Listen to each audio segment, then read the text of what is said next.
lunch money. That's it. Yeah, I love that saying that you have. Don't let anybody take your lunch money. So I want to ask you a couple of things, and then we're going to move into the next question. I see that you love hammer fists. Yeah. You're a hammer fist man. I mean, I can't That's tell you how Kaji many Kempo. videos. Is it? That's Is Kaji that Kempo. That's Kaji okay? Kempo. There. Okay, Yeah. but it's very effective. Some are. Some are. Or is it? Let me tell you what is it. Like, okay, if I'm here, they'll stand up. And when I learned hammer blow, this is a very effective hammer blow. If I get somebody's arm and I got it grabbed here, I can break their elbow. If somebody's coming in for a shot, I'm defending, I can hammer blow the back of their head, their neck, I can really hurt them. If we're on the ground, I can hammer blow their face, okay? But if I'm here and I stand up and hammer blowing, what are your hammer blowing? Their collarbones? That's what they used to say. Or an inward hammer blow, I'd rather do a hook all day long than an inward hammer blow. I'll tell you, an outward hammer blow they used to do, I mean, there's a certain position I might do that, maybe, probably not, but so they did, and then they did the circular hammer blow to the groin. I think that looked cool, and we used to do it in sparring just for fun. But the downward hammer blow, the side hammer blow are to me, the two most effective, and I'll do those two all day long. The most effective inward hammer blow, I'd rather do a hook. But if I had a knife, in my hand, then an inward hammer blow could hit the carotid artery or even puncture the lung.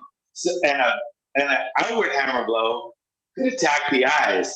But without a knife or a pointed weapon, a lot of hammer blows are useless. But I love just saying hammer blow, and I love hitting, like our kids. Every belt test or belt testing, they have to break boards, and the boards aren't going to hit back. And it really does. It's a ceremonial thing that I brought over from Kaji Kempo, and the kids love to break boards. Yeah, so, it gives them confidence. It gives them confidence because look, we're doing. Look at this. We're breaking something. We're breaking nature. We're breaking something that grows tall and things like that. I tell you what I like. I like a hook with a coming back hammer fist. I call it a reverse. What is it? A reverse? Reverse hammer? A reverse hook. No, it's a reverse hook because you forward and then backward. But the backward hook is actually a side hammer blow. But I just, like, for my curriculum, I just call it a reverse hook. But it has to be done. Like, you do it alone, stand alone. Like, if somebody's standing here and you do a side hammer blow, that's a side hammer blow. But if you do it after a hook, I call it a reverse hook. Well, that makes sense. It's the same thing. It's the same thing. Yeah, that makes sense. I mean, everybody has different names for everything, right? I'm trying to be cool with it because me and the hooks, it's the same damn thing. So, really good if you have a pointed weapon. Oh yeah. And you throw a hook and you come back with it. Then now it's really effective. Yeah. So let me ask you this too. But do you have a weapon that you like to carry on you? Yeah. Do you carry a knife, or do you carry, what is that one thing where you keep on your keychain, the little metal? I don't believe in those. Those are the dumbest things. No, they're so dumb, it's crazy. I would rather, you might as well carry a pen, or carry a Sharpie or something. But if you're going to carry a Sharpie, carry a knife, But no, that's what I carry. Yeah, depends where I am. I have a CCW, a gun permit. So if I'm around, out and about, I'm usually going to carry a gun. I carry a knife too, and I carry pepper spray because it goes up. Like if I'm downtown eating at one of the local places and some guy comes in drunk and acting stupid, and I don't want to deal with him fist-wise because I don't see a reason to. Yeah. I'll probably pull out the pepper spray, But then if somebody came in, they're a little more aggressive. Maybe they had a knife or maybe say they didn't have a knife, but they're big, or there was two of them, I would probably take out my knife because I would feel safe there. But if there's like three or four guys and it was some kind of, I don't know what it would be, but nowadays, you never know. Yeah, you never know. If there's more than three guys, the gun's coming out. So it depends on the situation. I'm a martial arts guy, but I'm also 62 years old, and I don't see any I don't feel any use to risk getting beat up because some guys want to be a-holes. Yeah, I understand that. One, I didn't think you was 62 years old. I mean, you obviously keep in pretty good shape, and that's like myself. I'm 45 years old. I have a 5-year-old. I'm a stay-at-home dad, and she actually just started school this week. So I have a 5-year-old, and I have a family that I want to come to. But I'm disabled because I broke 4 vertebrae in my neck, and then I ended up going paralyzed, and I had to have a surgery. Now I can walk now and stuff, but it's I'm not gonna sit there and tussle with somebody in the street. No, I call that any kind of weapon. I'm very pro weapon for the street. I call them equalizers, and to me, my age, not as much, because I am in pretty good shape, but like for a woman, I'm all about the equalizer, pepper spray and a gun. I think all women should have both. And for guys, I feel the same way, but sometimes we can handle a little more with our fists. But I'm not willing to risk I mean, I had so many fights, both in the street and in the sport. I don't want to fight anymore. And if somebody picks at me, I'm going to say, I don't want to fight, bro. But I'm going to defend myself.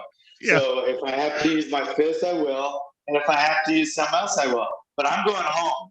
And if I have to go to court later, I'd rather go to court than the ER. Yeah, that's just like that's John. That's just like I tell my wife, because I've been, we've been married 9 years, and she's never really thought about, the self-defense. I said, listen, I've been around, I even done like 4 years in prison.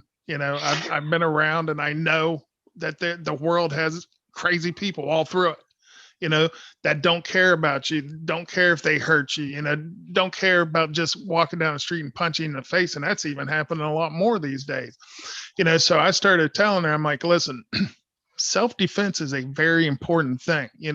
Now she's carrying pepper spray and things like that, just like you said, and I think, everybody should learn some kind of self-defense, no matter what it is, boxing, Muay Thai, Kempo, karate, learn something. Wrestling. Yeah. Yeah. Wrestling. Just learn some wrestling. I mean, how many good cage fighters did you know that were wrestlers first and then learned MMA? I mean, they just go, they've already got a a notch in the belt with having a background in wrestling. I believe it. My thing with wrestling is it's one of the most important aspects of MMA, right?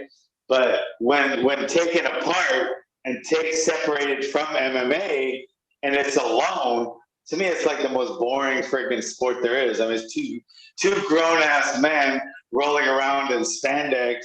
Like, it's like, why would you even do that? I mean, but now you add some striking and some submissions. Now it's fun. And now it's the middleman. Like, jiu-jitsu when it hits the ground, striking when it's standing, but the wrestler can decide if it's going to be standing or on the ground. So that's why you need a good wrestler. Wrestlers, once it hits the ground, they got better base and stuff. But the submissions are going to come from the jiu-jitsu guy. Yeah. The reversals and the mounts and the positions are going to come from the jiu-jitsu guy. But the wrestler decides where the fight's going to go. So that's why wrestling's so important, But in and of itself, oh my God, it's like. My dog over here just being loud as can be. So, John, let's get into the second question. What is martial arts doing for you now? You know, obviously you have a career. I mean, yeah. What? Excuse me. So, what is martial arts really doing for you now? You're teaching. You know, how's it involved in your life? Everything. It's my house. It's my cars. It's my trips. It's my security for my future. It's done everything for me. It's made me, it's been everything. Like I said, I'm in a nice house and a nice area. It's like because of martial arts. So I get to go to. I went to Hawaii not that long ago. Then went to another mini vacation. We're going back to Hawaii next month. Um, so if that's because that's the short answer, but it's also given me the confidence growing up where I grew up, where I went from victim to victor real quick, and I had a great time. I didn't worry about anything growing up. Once I started martial arts, before that, I wouldn't look anyone in the eye. I was always nervous. I would walk around, just always thinking I was going to get beat up, and always worried. Then after training, where I trained, plus I trained at a super tough place. I mean, Honolulu, Hawaii is a tough area, and Kaiju Kempo was a bunch of tough guys that started it, and they started it to fight, not to defend their life against incoming, whatever. They just want to learn how to fight. When you go downtown, with all the military guys were downtown, and they were, the military guys came from the mainland. Now Hawaii is getting overrun with military guys. The local guys didn't like that, so they started training at rec centers and called Kaiju. They started Kaiju Kempo. But it's a very, it's a rough art. So it's a rough place too. So growing up there, without martial arts, I don't know where I'd be right now. I'd probably be wearing some kind of floral dress, and I would probably be, I don't know. I'm not trying to be like that way, but I would probably either have a boyfriend or have a wife that would be a boyfriend. I don't even know. You know what I mean? Yeah. So are you not living in Hawaii now? No, I live in California. Oh, okay. Okay. For some reason, I thought you were still living in Hawaii. No. I moved here after the Army. I was in the Army, and then after I got out of the Army, I wanted to try my hand at some pro fighting. So I moved to LA because I knew that Hawaii wasn't the place for that. So I moved to LA, and then next thing I know, I'm fighting, but now I got 3 kids all of a sudden. So I hit really hard, and I was pretty tough, but I wasn't gonna make my money in fighting. I don't think. I won a world title, but there was no money in kickboxing back then. So I went to college, and I became a registered nurse, and now I just never wanted to go back, just because of the economy over there. And I just didn't. I love going to Hawaii to visit, but I wouldn't really want to live there. My mom just passed away, and she had a place there. And so this is, the reason we go there now is to just kind of a pilgrimage and kind of just go back and see the old place and just reminisce. I go usually once or twice a year. I go. Yeah. So when you was doing your kickboxing, what year was that? I did it for so long. I don't know. I say early 80s to early 90s. Early 80s to early 90s. Yeah, because I had Ray Sofa on here. Not that long ago. He was after me. Yeah, that's what I was getting ready to say. He had to be after you because he was sitting there saying that he was doing pretty good. And you sit there and said your heir really wasn't making the money at the time. No, he was K1. He came along with K1. K1, they started to pay. I was way back. We had the WKA, World Karate, and that was no money. And then so there was the WK, then came K1, and they started making some money. Then Glory and stuff like that. But Ray Sefo, I mean, even if I was in his, well, I was in a different weight class, so Yeah. it's hard to compare me with him because he hits so friggin' hard, but he also weighs 280, right? Yeah. Yeah. Yeah. He's a pretty big guy. But he can do the friggin' splits and kick above his head. He's one of the most freakish athletes I know, and just such a sweet guy. 100%. It's hard to believe what he could actually do to people because he's such a sweet, kind man. Yep. He is. He is a very kind man, and if you follow him on, matter of fact, I think you do follow him on Instagram. You're always sitting there seeing him train guys down there at the Couture in Las Vegas, and he non-stopped. He's amazing. He's an amazing person. I love Ray. I love Ray Sefo, even though he's small. I won't hold that against him. You're not going to hold it against him.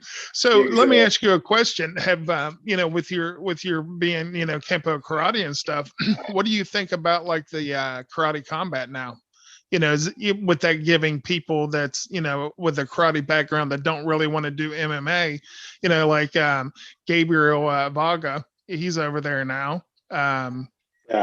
From Glory and stuff. And then Ross Levine, that was from Glory. He's over there now. What do you think about that style, of fighting? I don't have the bandwidth to like bare knuckle boxing now, and then the combat karate, and then they have all that. I love it all. I honestly love it. I think everybody should have an avenue to use their martial art, whatever it is. And I think they're exciting, but I know nothing about them. I would never watch it unless, just because but just the bandwidth, that's all. That's just, there's like 20, there's just not enough time in the day. And I don't really follow it at all. I love some of the bare knuckle. I don't like bare knuckle boxing. I don't like it at all. I would never watch it just because I don't, it's too brutal for me. No gloves, and there's so many cuts, and to have these girls like Paige Van Zandt, all the pretty girls doing it, you're gonna get like guys look okay later in life, like with scars and shit. Yeah. We're okay with a flat nose, but girls don't, and it's gonna. I don't like it, so it might be chauvinistic, okay, but I don't like watching it. But I respect it. I respect the hell out of it. I respect them for doing it. They're tough ass athletes. They're studs. They're studettes. But I just don't watch combat karate or bare knuckle boxing or any of that stuff. I watch the UFC. That's pretty much it. Yeah, that's all I got time for. Yeah, well, that, and there's 50 million different organizations out there. I mean, if you sit there and watched every fight, that's all you'd be doing, all day long. So what do you feel about the women in the UFC? I think I don't like it. I don't like it because I don't like. There's a lot of reasons. I don't want to get into a lot of them. No, but I respect the hell out of them. Yeah. I think women are every bit as tough as men. But for some reason, I don't know why, even if they're the same weight, they don't fight each other. I'll never understand that. Yeah. But I guess they do that in basketball and some other sports too. It's like, if you're the exact same weight, I can see if the men are, traditionally bigger. So I could see, well, the woman doesn't want to fight the guy because of weight class. But say a 145-pound woman, there's 125-pound guys. So I'm sure there's women and men that weigh the same. But so I don't understand that part. But I respect the women that fight, and I think they're tough as hell. And some of my favorite fighters are women, just because the way they fight and the persona and stuff. But no, I understand where you're coming from. It's very, it's good that they're in the sport, but I understand where you're coming from when it comes like bare knuckle boxing or even the MMA and stuff like that. I think if you want to be equal, I think it's equal. I think women are equal. So I think there should be a UFC title for every weight class, and I don't think gender should be involved at all in that. I honestly don't. I think women could, if we did that, I think women would like 125, 135, 145 pounders. I think they're every bit as good. So I don't know why they don't fight men, but they don't for some reason, and I'll never understand it. So yeah, whatever. Maybe down the road, maybe down the road that might happen. So let me look here, John, because I know that you was a busy man, and we was only planning on doing a half an hour, and here we are almost at an hour. But hey, that's what happens, like Ray, I told Ray, I said, hey, come on for like 30 minutes, and I appreciate you doing it. He was on here for almost like 2.5 hours. I'm like, Ray, we can talk all day, about stuff. Yeah. But let's get into the third and final question. One, before we get into that, how many different dojos of your style of Kempo do you have in the United States? I just have mine, but I'm an affiliate. So, like, we have Court McGee, we got Ramsey Nijam. They're both in Utah. Okay. And then I got a guy in Arizona. I got a guy, Glover Teixeira's in Connecticut. He's one of our affiliates. He's pretty good. Yeah. Yeah. So we got. There's a guy there's a guy in England. There's a guy in Australia. There's a few of them out there.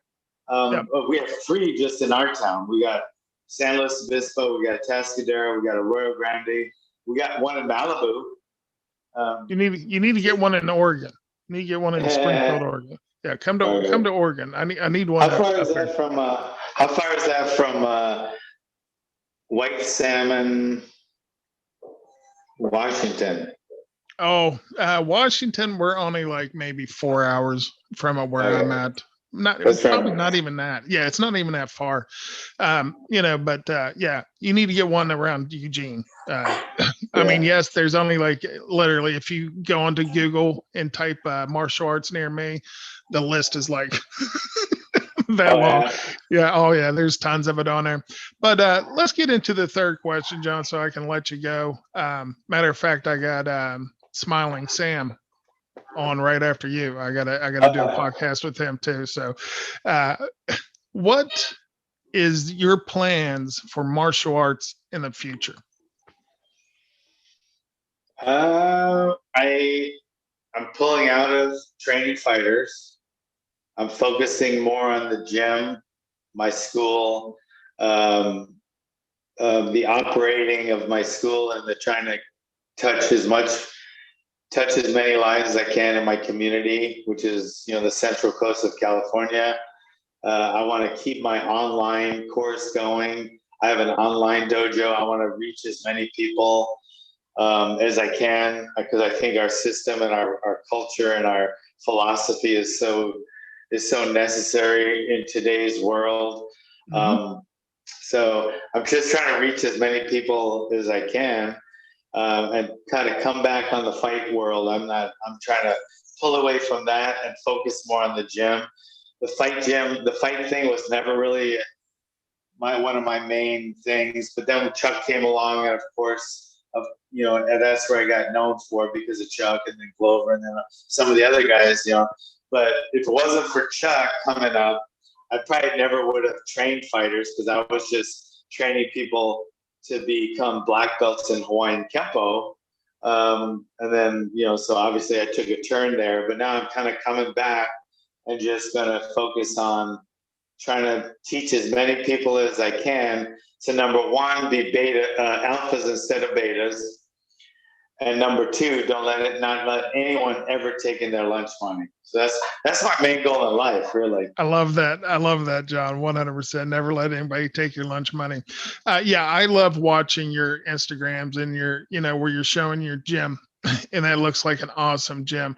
I did not know that you had an online dojo. Now, are you able to rank in your style with the online? Yeah, and I have like a small amount of guys, maybe 20 guys, 30 guys now, that I'm trying to figure out exactly how to do that. And they're really patient. They're working with me, and they do stuff on Zoom, and I see them doing it, techniques. So I'm promoting them, but I'll never promote anyone all the way unless they come to me and get their belt. So a lot. I'm making plans right now, and so I have a few online courses I'm doing, but I also have an online dojo where I have just a small amount of guys. And once I really figure out how to do that, I'm going to start doing it a lot more and putting a lot more into that. But I have a few guys now that are promoting that way, and a lot of them are already black belts in other systems, and they just want to get, they like the pit culture, and they like the pit brand, and they want to learn Hawaiian Kempo. So you can learn that online, just like you can learn anything else these days. And there's certain things that I have to watch them doing, so that's where Zoom comes in and Dropbox. So it's not as hard as people think, but I want face to face for the black belt. So no matter, it's hard. You can't really fake people. Like, I mean, people think that it'll water down my system, but at the end of the day, a lot of my online guys are pushing harder than a lot of in-house dojos are. Now, how do you reach you to do online? Your style online. How do you do that? Do you have a .com, or do you go to your website or something, or what? Yeah, I think so. Let me look. I think it's, because I don't really take care of that part. It's called, I think it's, you just go to pit.tv. Right? Oh, really? If you go to the pit.tv, I think you can, let me see. You go to the pit.tv. Oh, shit, I just put that in as my password. Hold on. That's, I just tried to put in the pit.tv on my password to get on my computer. That's how actually smart I am. Yeah. Okay, so sorry, funny, I should have done. Okay, so the pit.tv. All right, so if you go to the pit.tv, boom. Yeah, you go to home, the Pitmasters blog, podcast. I didn't do the podcast. I'm gonna start a new one now. I was doing one for a while, but then you go to store. So if you go to store, it's right there. You got to store. Okay. So bing. That's it. You go to the pit.tv and then store. So that's it. Well, you know what? You might have a new student with me seriously, because I sound, with what you show, through your Instagram and things like that, and watching, things that you were doing in your dojo, that style sounds very interesting to me, especially with the main focus on self-defense and not letting anybody take your lunch money. Yeah, that's important. Because back in Hawaii, people take my lunch money, In Hawaii, being a white kid with blonde hair, the locals, you're like a magnet for the bullies are going to look for the white kid with the blonde hair, so like, give me your lunch money. It was a quarter back then. That was lunch money. It was honestly a quarter.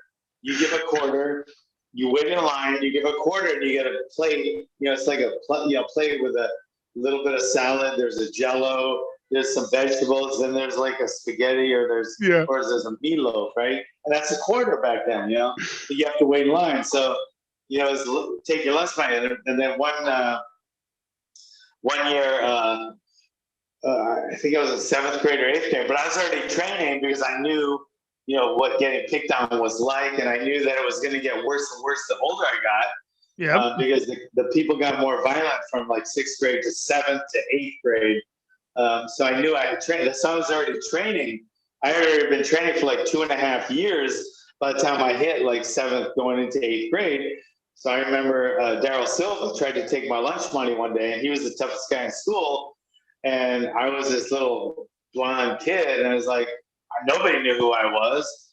I was the blonde kid, And Daryl Silva came and said, "You give your lunch money, bro." And I was like, "No." And everybody in the cafeteria was like, "Oh shit!" And all of a sudden there was a fucking crowd right there, and I just started punching him. And next thing I know, it got broke up, and the teachers broke it up. But I already had hit him like 3 or 4 times, and he was like, "I'm gonna kick your butt. I'm gonna meet you at the back campus." So we scheduled to fight again the following Monday. This was on Friday. So we met at the back campus, which was a huge grass area right by the bus stop. And we met out there at 10 o'clock on that Monday. And there was a freaking, the whole school was right there, like there was a crowd of people right there, and they were going to watch Daryl Silva beat up this crazy blonde kid that actually said no. Yeah. And I was like, all weekend, I swear to God, I used to go surfing on the weekend, but I knew that this was going to happen on Monday. So I would just stay in my room and I was like shadow boxing because our gym was closed on the weekend, so I was practicing on the pillows and I was just shadow boxing. I would go outside and practice on the leaves of the tree, trying to kick it. And I knew I was so nervous, it was like training for a world title fight, that's how I felt. And then Monday came and I met him at the back campus. Everybody was there and I beat the hell out of them. Let me ask you this. Did you become friends afterwards? We never became friends, but nobody ever tried to take my lunch money. Nobody even gave me a dirty look again. Like nobody. I had the respect, like crazy respect after that one fight. And that respect followed me into high school too. Nobody, I mean, I was the guy that beat up Daryl Silva. And he was, so that changed my life. That changed my life forever because of that. So I never forgot that. I wish I could be friends with him now, but he's passed away after spending, I think, 26 years in prison. Wow. But anyway, so that's it. All right. So, John, I 100% appreciate you coming on here. I really think it's cool that you're getting away from,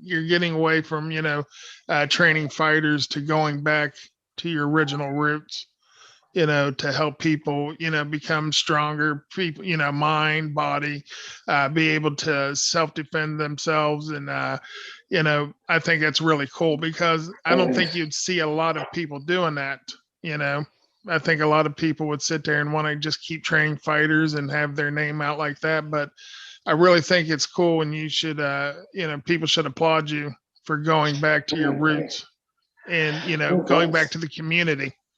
Oh, you don't have to cry, John. You don't have to cry. It's all right. Sorry, my wife. Yeah. But yeah, so I love what I'm doing, and I love training fighters. I love MMA. I think the UFC, I love it so much, and I love the fighters. I respect them. I know them. I have a relationship with a lot of them, and the sport is just it's the best. I think it's by far the best sport ever. But I love what I'm doing, and I can still be connected with the UFC just by my friendship with them and watching them and going to a fight here and there. But my life is perfect right now, to tell you the truth. Good. Well, John, I've taken up way more of your time than I should. And, I appreciate you coming on the podcast, man. I 100% do. And I want you to have a great day. Okay, man? God bless you and thank you. Yeah. And stay in touch. And I'll talk to you later. Maybe you can come back on later. All right. Anytime. Just call. All right, man. You have a great day. Thanks, brother. Hey, John, before I let you go, man, I really do appreciate you coming on. And it was actually a pleasure and very interesting getting to hear your story, man. So you have a great day, and I appreciate it, man. You too, brother. Take care. Bye-bye now.